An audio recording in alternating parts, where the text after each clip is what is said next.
The crystal chandelier above the dining table cast sharp shadows across my father's face as he said the words that would change everything between us. "You've been nothing but a burden since your mother died, Claire." His voice was cold, matter of fact, like he was discussing stock prices instead of his own daughter. I sat frozen at the far end of the table in his mansion in Oakville, Ontario, my fork halfway to my mouth. My stepmother Victoria smirked into her wine glass. My half-brother Justin, only 17, shifted uncomfortably but said nothing. I was 32 years old, pale-skinned with auburn hair pulled back in a simple ponytail, wearing jeans and a sweater that suddenly felt too cheap for this room. My father, William Thornton, sat at the head of his massive table like a king pronouncing judgment. He'd built Thornton Manufacturing into a mid-sized success, producing industrial parts across southern Ontario. He wore his wealth like armor: expensive suit, gold watch, perfectly groomed silver hair. To him, I was the daughter who disappointed him by becoming a social worker instead of joining his company. What he didn't know, what nobody in that room knew, was that I wasn't just Claire Thornton anymore. I was also the primary investor behind Northwood Capital, the private equity firm that owned 49% of his company. Every expansion he'd celebrated, every crisis loan he desperately needed, had come from money I'd quietly provided through lawyers and shell corporations. The dinner had started normally enough, though these family gatherings were never comfortable for me. Victoria had insisted on hosting, claiming it was important for family unity, though she'd made it clear years ago that I wasn't really part of her vision for the Thornton family. She'd married my father 5 years after my mother died, when I was just 19 and still grieving. Mom had been the heart of our home, warm, kind, endlessly patient with Dad's demanding personality. When she died suddenly of an aneurysm, something broke inside him. Or maybe it just revealed who he'd always been underneath. He threw himself into work, expanded the business, and eventually found Victoria, a woman 20 years younger who saw his wealth before she saw him. They had Justin 2 years later, and suddenly I became the reminder of a past Dad wanted to forget. He started criticizing everything about me: my choice to study social work instead of business, my decision to work with at-risk youth instead of taking a position at his company, my modest apartment in Toronto instead of accepting his offer to live in the mansion. Every choice I made seemed to disappoint him more deeply. Tonight's dinner was supposed to celebrate Justin's acceptance to university, but it had quickly turned into another opportunity for Dad to catalog my failures. He'd been drinking scotch steadily since we sat down, his face growing redder, his comments sharper. "You could have had everything," he continued, gesturing with his glass. "I offered you a VP position 3 times, benefits, salary, respect. Instead, you chose to work in some rundown community center, making poverty wages, helping people who will never amount to anything." I felt my jaw tighten, but kept my voice steady. "I help teenagers who need support, Dad. It matters to me." He laughed, harsh and bitter. "It matters to you. That's always been your problem, Claire. Everything's about your feelings, your precious principles. Meanwhile, Victoria's son, my son, is going to business school. He understands legacy, family responsibility." Victoria touched his arm, a gesture that looked supportive, but I recognized as possessive. "William, darling, let's not spoil dinner." But he wasn't finished. He leaned forward, his eyes cold and focused entirely on me. "Your mother would be ashamed of what you've become. A bleeding heart failure living paycheck to paycheck, too proud to accept help, too stubborn to see reason." The words hit like a physical blow. I set my fork down carefully, my hands shaking slightly. "Don't talk about Mom," I said quietly. He sneered. "I'll talk about whatever I want in my own house. That's another thing. You're 32 years old, still renting, no husband, no real career. You've been a burden since the day your mother died, and I'm tired of pretending otherwise." The room went completely silent, except for the ticking of the antique clock on the mantel. Justin stared at his plate, his ears red. Victoria watched me with barely concealed satisfaction. I could feel my heart pounding in my chest, adrenaline flooding my system. This was the moment. I could walk out, let him believe he'd won, continue living my quiet life, or I could end the charade I'd been maintaining for nearly a decade. I chose something in between. I'm sorry you feel that way, Dad, I said, my voice surprisingly calm. I should go. I stood, pushing back my chair. The legs scraped against the hardwood floor. That's right. Run away, he called after me. That's what you always do when faced with truth. I paused in the doorway, looking back at him. He sat there so confident, so certain of his power and my weakness. 1 week, I said quietly. Give me 1 week, and we'll see who's been carrying whom. He frowned, confused, but I didn't elaborate. I walked out of that mansion into the cool October evening, got into my 10-year-old Honda Civic, and drove back to Toronto. My hands gripped the steering wheel so tightly my knuckles turned white. I'd spent 9 years hiding my wealth, hiding my power, because I wanted to know if anyone would love me for myself. Now I had my answer. The story of how I became wealthy started long before that dinner, back when I was 23 and fresh out of university. My mother's sister, Aunt Patricia, had been a brilliant software engineer in Silicon Valley during the tech boom of the 90s. She'd never married, never had children, and when she died unexpectedly of cancer in 2015, she left everything to me, her only niece. The inheritance was staggering. $18 million in stocks, bonds, and tech company shares that had appreciated enormously over the years. I was 23, grieving, and suddenly wealthy beyond anything I could comprehend. Dad had no idea. Aunt Patricia and he had been estranged for years after she'd called him controlling and emotionally abusive. She'd specified in her will that he was never to know about the inheritance, that it was meant solely for me. To give me freedom he'd never allowed her. I honored that wish. I hired a discreet wealth management team, created several layers of legal protection, and quietly invested the money. By 25, I'd turned $18 million into $35 million through careful tech investments during the growth years.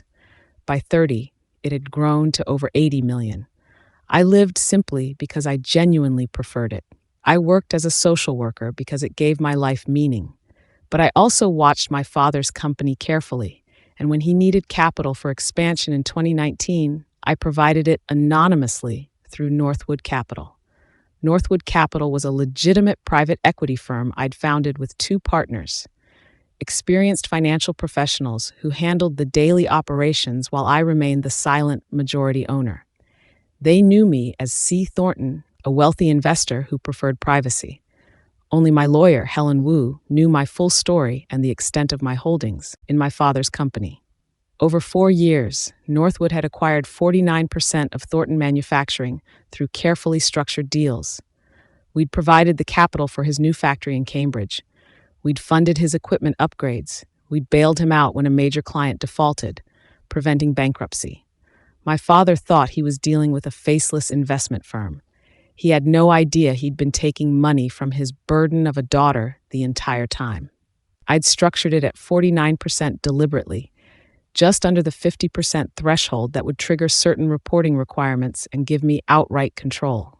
It was enough to have enormous influence without revealing my hand. Until now. The drive back to Toronto took 40 minutes, but it felt longer. I kept hearing his words. Nothing but a burden. Your mother would be ashamed. The cruelty wasn't new, but something about saying it in front of Victoria and Justin, about using Mom's memory as a weapon, had crossed a line I couldn't uncross. When I got back to my apartment in the Annex neighborhood, I sat in my car for 10 minutes before going inside. My building was old but well-maintained. My apartment small but comfortable, 1 bedroom, hardwood floors, a kitchen where I actually cooked. My neighbors were artists, students, young professionals. Nobody knew I was worth over $100 million. Nobody treated me differently because of money I didn't flaunt. Inside, I made tea and sat at my small kitchen table with my laptop.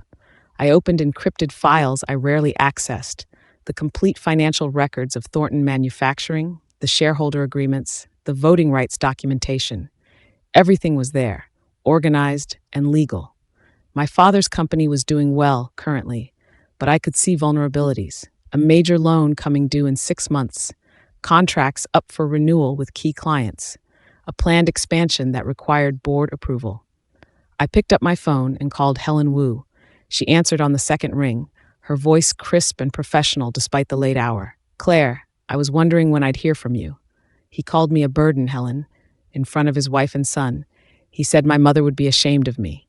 There was a pause. I'm sorry. That must have hurt. It did, but I'm done hiding. I want to call an emergency shareholder meeting 1 week from today. Helen was quiet for a moment, and I could almost hear her lawyer brain processing the implications. You're sure? Once you do this, there's no going back. Your father will know everything. I'm sure, I said firmly. He thinks I'm a failure living paycheck to paycheck. He thinks he built his empire alone. It's time he learned the truth. What's your goal here, Claire? Revenge? Control? Because as your attorney, I need to understand what we're working toward. I considered the question carefully. What did I want? To hurt him the way he'd hurt me? To take away the company he loved more than his daughter? No, that wasn't who I was. I want him to understand that the daughter he dismissed, the career he mocked, the choices he criticized, none of that made me weak or worthless. I want him to see that I've been holding him up this whole time, not the other way around, and I want him to learn some humility before it destroys what's left of our family. Okay, Helen said. I'll start the paperwork tomorrow. As the majority investor, Northwood has the right to call for a shareholder meeting with 72 hours notice. I'll schedule it for next Monday, 10 a.m. Do you want to attend in person? Yes, I said. I'll be there. This is going to shock him, Claire. Are you prepared for his reaction? I thought about his face at dinner, the contempt in his eyes. He shocked me first. The next morning, I went to work like normal. The Riverside Youth Center sat in a lower-income neighborhood in East Toronto, a converted warehouse that served teenagers aging out of foster care, kids from troubled homes, anyone who needed a safe place and someone who'd listen. I'd worked there for 7 years, and it was the most meaningful thing I'd ever done.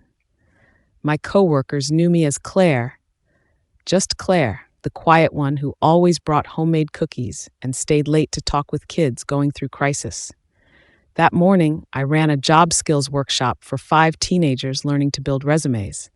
Later, I sat with a 16-year-old girl named Destiny who was pregnant and terrified, helping her research resources and options. This was my real life. The wealth was just a tool, a means to an end. It had never defined me, and I wouldn't let it define me now. But I also wouldn't let my father continue believing I was nothing. During lunch, I got a text from Helen. Meeting scheduled. Monday, 10 a.m., Thornton Manufacturing Boardroom. Notice sent to all shareholders, including your father. He'll see Northwood Capital is calling the meeting but won't know why yet. Are you ready? I texted back, ready. Then I blocked out the anxiety and returned to work, listening to Destiny talk about her dreams of finishing school despite everything happening to her. The rest of the week passed in a strange duality. During the day, I was Claire Thornton, social worker, listening to teenagers' problems and helping them navigate impossible situations. During the evenings, I was C. Thornton, investor, reviewing financial documents and preparing for the confrontation that would change my relationship with my father forever. Helen sent me daily updates. The meeting was confirmed. My father had called Northwood's office 3 times demanding to know what this was about, but the staff had been instructed to provide no information beyond the meeting details. He'd have to wait like everyone else. On Thursday evening, my phone rang, Justin's number. I almost didn't answer, but curiosity won. Claire? His voice was tentative, younger than his 17 years. Hey, Justin, what's up? I wanted to apologize for the other night. What Dad said was really messed up. I should have said something. I felt a surge of affection for my half-brother. He'd been caught in the middle of this family dysfunction his whole life. It's okay. That wasn't your fight. Still, you're my sister. I should have had your back. He paused. Dad's been weird this week, stressed. He got some notice about a shareholder meeting and he's freaking out. Do you know anything about that? I smiled despite myself. Not really. But Justin, whatever happens next week, know that I don't blame you for any of this. Friday afternoon, Victoria called. I let it go to voicemail, but her message was brief and pointed. Claire, whatever you're planning, stop. William is under enough stress without you causing problems. We're his real family now. Accept that and move on. I deleted it without responding. Saturday, I did something I rarely did. I went shopping, not at thrift stores or sale racks, but at proper stores where clothes actually fit and quality mattered. I bought a tailored navy suit, expensive but understated, professional shoes, a leather portfolio. If I was going to reveal myself, I wanted to look the part. Not flashy, not showing off, just competent and put together. I got my hair professionally styled, auburn waves that actually cooperated for once. On Sunday evening, I practiced what I would say. I stood in front of my bathroom mirror and tried different versions. Angry Claire, listing his failures as a father. Hurt Claire, asking why I was never enough, but neither felt right. The truth was, I wasn't doing this out of anger or hurt anymore. I was doing this because he needed to learn that underestimating people based on their choices or circumstances was not just cruel, it was stupid. People contained multitudes. The social worker could also be the investor. The modest life could coexist with substantial wealth, and the daughter he dismissed had been the one keeping his dream alive. That was the lesson he needed to learn. Monday morning arrived cold and gray, typical November weather in Ontario. I dressed carefully in my new suit, studying myself in the mirror. I looked different, polished, professional, older somehow. More like the investor I secretly was, and less like the struggling social worker everyone assumed I must be. The drive to Oakville took an hour in morning traffic. Thornton Manufacturing occupied a modern building in an industrial park, all glass and steel, his pride and joy. I'd been here only a handful of times, always feeling out of place among the executives and administrators who treated me like an eccentric relative to be humored. Today, I walked through the front entrance at 9:45 a.m., 15 minutes before the meeting.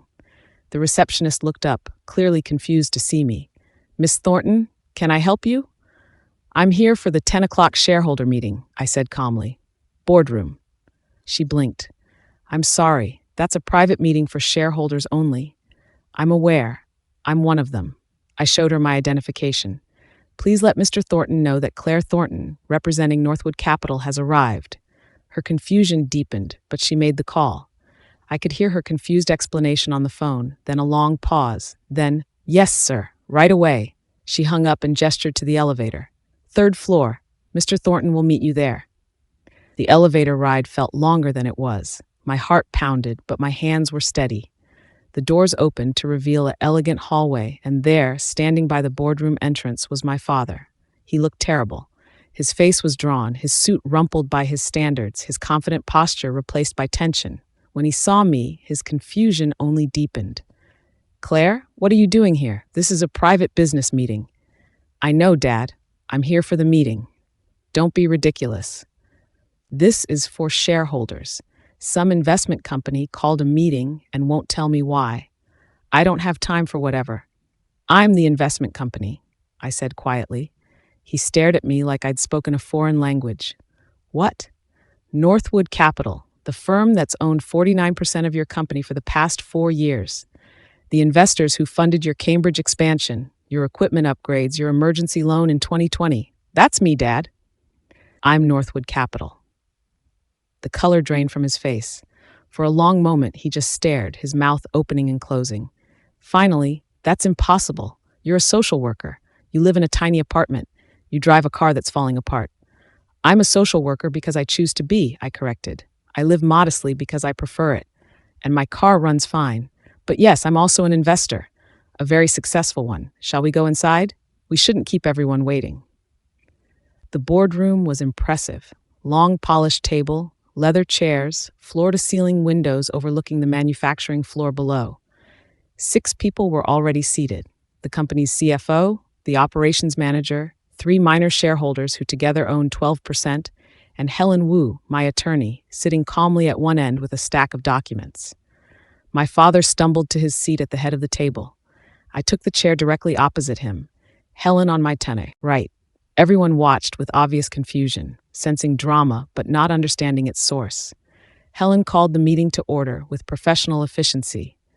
"Thank you all for attending on short notice. This special shareholder meeting has been called by Northwood Capital, which holds 49% of Thornton Manufacturing. I'm Helen Wu, legal counsel for Northwood. With me is Claire Thornton, principal investor and decision maker for the fund." Every head swiveled toward me. The CFO's eyebrows shot up. The minor shareholders exchanged glances. My father sat frozen, his face cycling through emotions: shock, denial, anger, confusion. For the record, Helen continued, all proper protocols have been followed. Notice was provided within required timeframes. This meeting is legally valid. She slid a document across the table to my father. Mr. Thornton, this is a complete disclosure of Northwood Capital's ownership structure, as you've requested multiple times this week. As you'll see, the primary investor is Claire Patricia Thornton. My father picked up the document with shaking hands. His eyes scanned the pages, and I watched realization settle over him like ice. This is... how? His voice came out hoarse. You were 23 when your aunt died. She left you some money. I knew that, but nothing like this. Nothing that could... Aunt Patricia left me $18 million, I said calmly. I invested it wisely. Tech stocks in the growth years. Some good timing, some good advice. It grew substantially. When you needed capital in 2019, I provided it. I've been your largest investor for 4 years. Why? The word came out broken. Why would you hide this? Because I wanted to know if anyone would value me for who I was, not what I had. I wanted to do work that mattered without money complicating it, and I wanted to see if you'd ever accept my choices without knowing there was a safety net underneath them. I paused. You failed that test, Dad, over and over. The CFO cleared his throat nervously. I don't mean to interrupt a family matter, but Miss Thornton, why call this meeting? What does Northwood want? I opened my portfolio and pulled out a prepared statement. I'm here to propose changes to company leadership and direction, not out of spite, but because this company needs to evolve if it's going to survive the next decade. I slid copies of my proposal to everyone at the table. My father stared at his copy without picking it up. First, I began, I'm proposing that William Thornton step down as CEO and transition to chairman of the board. He'll retain influence and respect, but day-to-day operations will be handled by a professional management team. The CFO looked shocked. The minor shareholders leaned forward, interested. My father's face went white. Second, I'm proposing we invest in modernization and sustainability. Your current manufacturing processes are outdated. You're losing bids to competitors who've gone green. I want to fund a complete upgrade, but it comes with oversight to ensure it's done right. Third, I'm proposing a profit-sharing program for employees. You've got good people on that floor who've been loyal for decades. They deserve to share in the success they help create. I looked directly at my father. And finally, I'm proposing that this company establish a charitable foundation, funding youth programs and scholarships. 10% of annual profits, not negotiable. My father found his voice, and it came out angry. You can't do this. You can't just walk in here and tear apart everything I've built. I can, Helen interrupted smoothly. Legally, Northwood Capital has the voting power to implement all these changes. We're presenting them as proposals out of respect, but we have the authority to proceed regardless. This is revenge, my father said, his voice shaking. I hurt your feelings at dinner, so you're destroying my company. I'm not destroying anything, I said firmly. I'm trying to save it, and save you from yourself. I stood up, walking to the window overlooking the manufacturing floor. Workers moved efficiently below, operating machinery, managing quality control. Do you see those people, Dad? You've built something real here, something that employs 200 families. But you've also built it on ego and control. You can't modernize because you hate admitting you might need help. You can't delegate because you trust no one. And you can't accept that your daughter might have valid choices because it threatens your narrative about what success looks like. I turned back to face him. Last Monday, you called me a burden. You said Mom would be ashamed of me. Do you know what I was doing the day before that dinner? I was helping a pregnant 16-year-old find resources so she doesn't end up homeless. I was teaching teenagers how to write resumes so they can break cycles of poverty. I was doing work that matters, work that changes lives.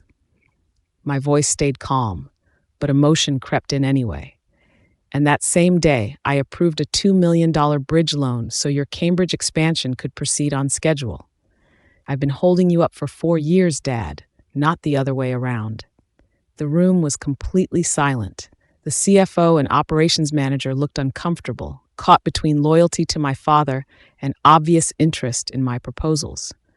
The minor shareholders studied their papers, smart enough to recognize that this meeting would determine the company's future. My father sat with his head in his hands. When he finally looked up, his eyes were wet. "Why didn't you tell me? Before now, I mean. Why let me think?" "Because I wanted you to see me," I said quietly. "Not my bank account, not my potential use to the company. Just me, my choices, my life. But you couldn't do that. Every time we talked, you criticized. Every accomplishment I was proud of, you dismissed. Eventually, I realized you didn't want a daughter. You wanted a trophy, a mini version of yourself, and I couldn't be that." I sat back down, pulling the portfolio toward me.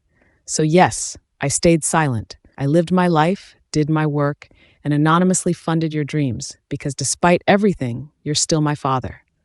But I'm done being invisible. I'm done accepting disrespect. These proposals aren't punishment, they're evolution. You can either accept that and remain part of this company's future, or you can fight me and lose." Helen spoke up, her voice professional. "Mr. Thornton, you have 72 hours to review and respond to these proposals. If you accept, we proceed collaboratively. If you refuse, Northwood will exercise its voting rights and implement changes over your objection." The meeting adjourned at 11:30. The other shareholders filed out quickly, eager to escape the tension. Helen packed her documents efficiently. My father sat motionless at the table. "I'll wait outside," Helen said quietly to me, squeezing my shoulder before leaving. I stayed seated across from my father, neither of us speaking. Finally, he said, "Your mother would have handled this better than me." "Yes," I agreed. "She would have. She would have been proud of you, the work you do, the person you've become. She wouldn't care about the money." His voice cracked. "I care about it too much, don't I?" "You use it as a measuring stick for worth," I said, "and it's the wrong tool. Money measures wealth, Dad. It doesn't measure value or character or love." He wiped his eyes roughly. "I don't know how to fix this. Between us, start by respecting my choices. All of them. The career I love, the life I've built, the way I choose to use my resources. You don't have to understand it, but you need to respect it." I stood, gathering my things, "and maybe consider the proposals on their merits instead of seeing them as an attack. I researched them carefully. They'd be good for the company." "Claire?" He stood too, looking older than his 60 years. "I'm sorry for what I said at dinner, for all the years before that. You're not a burden. You never were." I nodded, accepting the apology without quite forgiving yet. Some wounds needed more than words to heal. "I'll see you at the board meeting next week, Dad. Think about what kind of leader you want to be going forward." I left him standing in that boardroom and walked out to find Helen waiting by the elevator. "That was brutal," she said once we were alone. "How are you holding up?" "I don't know yet," I admitted. "Part of me feels vindicated. Part of me just feels sad. That's normal. You just dismantled your father's entire perception of reality. He'll need time to process." The elevator arrived, and we rode down in silence. Outside, the November air felt sharp and clean. Helen headed to her car while I walked to mine, still parked in the visitor section. My phone buzzed, a text from Justin. "Dad just called me. What happened? He's crying." I texted back, "Long story. He'll tell you when he's ready. Are you okay?" "Confused, but yeah. Did you do something badass?" I smiled despite everything. "Maybe a little." "Good. He needed someone to stand up to him. Love you, sis." "Love you too." I sat in my car for a moment, processing everything. Then I drove back to Toronto, back to my small apartment, back to the life I'd chosen. I had the afternoon off, so I changed into comfortable clothes and went for a walk through my neighborhood. The week that followed was strange and transformative. Tuesday morning, I got a call from the CFO requesting a private meeting. We met at a coffee shop halfway between Toronto and Oakville. He was in his 50s, professional and direct. "I've been with Thornton Manufacturing for 15 years, he said. "I've watched your father run that company with an iron fist, rejecting good advice because it wasn't his idea. Your proposals are smart, they're necessary, and I'll support them whether your father does or not." "Thank you, that means a lot." For what it's worth, I always wondered about Northwood Capital. The timing of investments, the favorable terms, the patience when other firms would have pushed for faster returns. It makes sense now. You were protecting him even when he didn't deserve it. On Wednesday, the three minor shareholders sent a joint letter supporting my proposals. They'd done their research and recognized the company needed change. By Thursday, only my father's decision remained. Friday afternoon, Helen called. He's agreed to all of it. He wants a transition period where he works with the new CEO before fully stepping back, but he's agreed. I sat down heavily on my couch. Really? Really. He also asked if you'd be willing to serve on the board. As yourself, not hidden behind Northwood. He said he wants to learn from you. I thought about it. Tell him I'll think about it. The following Monday, my father invited me to lunch. Just the two of us, at a quiet restaurant in Mississauga.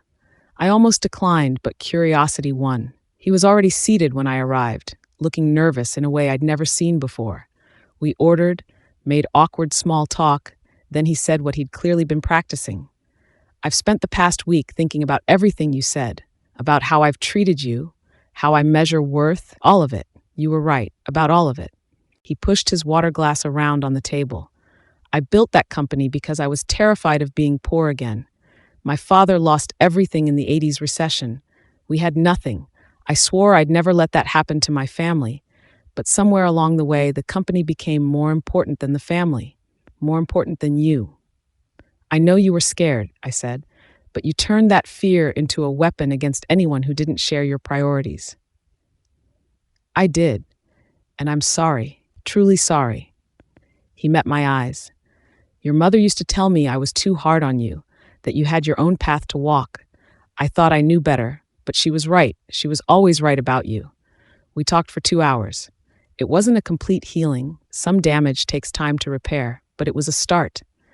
He asked about my work at the youth center, actually listening to my answers. He told me about his fears for the company's future, admitting vulnerabilities I'd never heard before. Over the next month, the changes at Thornton Manufacturing began to take shape. A professional CEO was hired, a woman with decades of experience in sustainable manufacturing.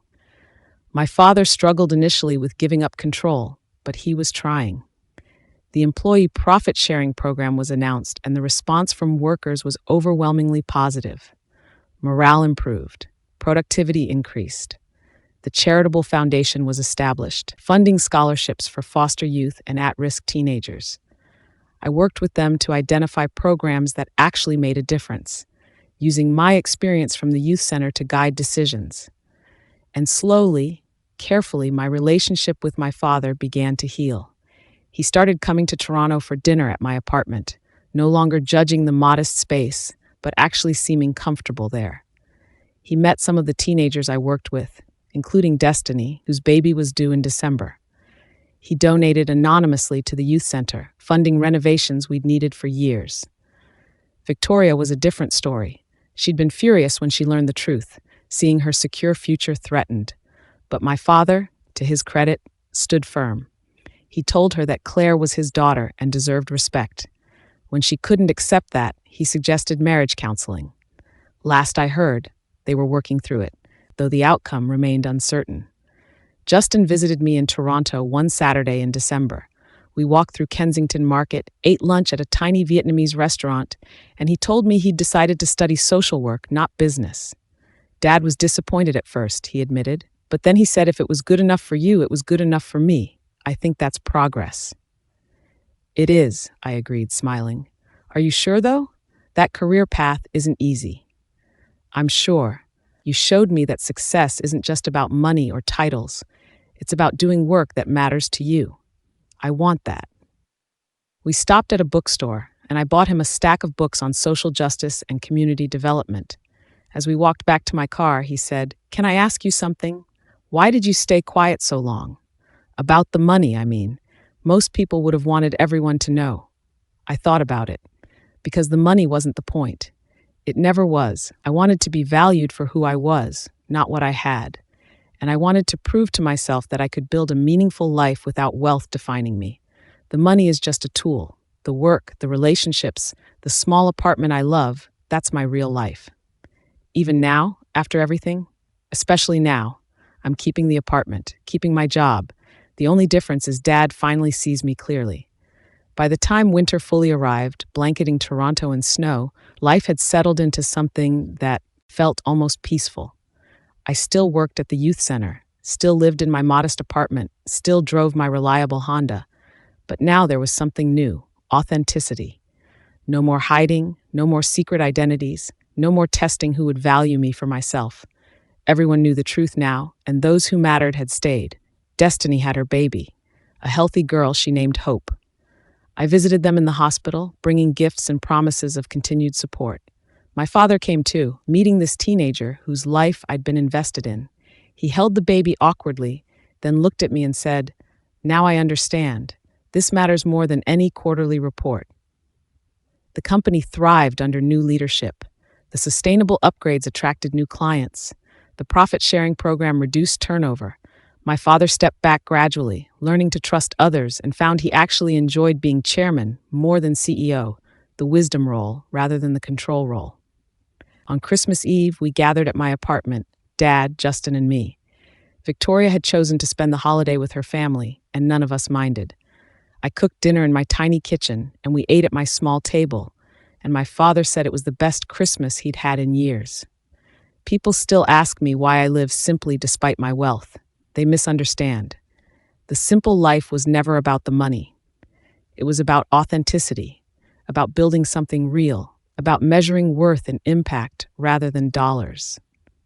My father called me a burden. 1 week later, I showed him I'd been carrying him all along. But more importantly, I showed him that the daughter he'd dismissed had built a life of genuine meaning while he'd been chasing dollars.